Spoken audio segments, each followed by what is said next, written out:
Friends, welcome to our channel. Today என்ன கத்திரிக்காய் புளிக்குழம்பு எப்படி செய்கிறதுன்னு பார்க்கலாம் வாங்க.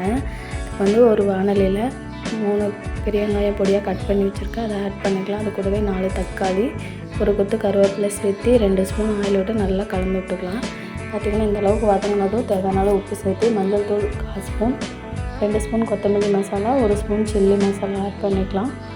சேர்த்துட்டு அது கூடவே அரை மூடி அளவு தேங்காய் துருவி வச்சுருக்கேன், அதையும் சேர்த்து நல்லா ஆற விட்டு எடுத்துக்கலாம்.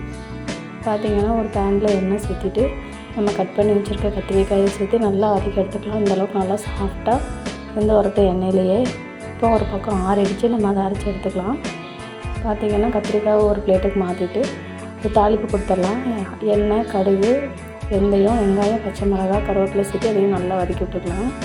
அது நல்லா வதங்கினதும் நம்ம எடுத்து வச்சுருக்க கத்திரிக்காய் இதோட சேர்த்து நல்லா வதக்கி விட்டுக்கலாம். ஒரு 2 நிமிஷம் நல்லா ஃப்ரை ஆகட்டும். பார்த்திங்கன்னா நம்ம அரைச்சி வச்சுருக்க மசாலாவையும் இதில் ஊற்றிடலாம்.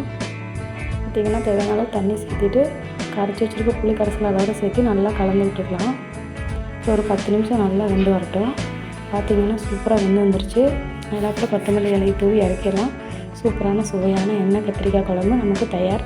ஓகே, இந்த வீடியோ பிடிச்சிருந்தால் லைக் பண்ணுங்கள், ஷேர் பண்ணுங்கள், மறக்காமல் நம்ம சேனல் சப்ஸ்கிரைப் பண்ணிக்கோங்க. தேங்க்யூ ஃபார் வாட்சிங்.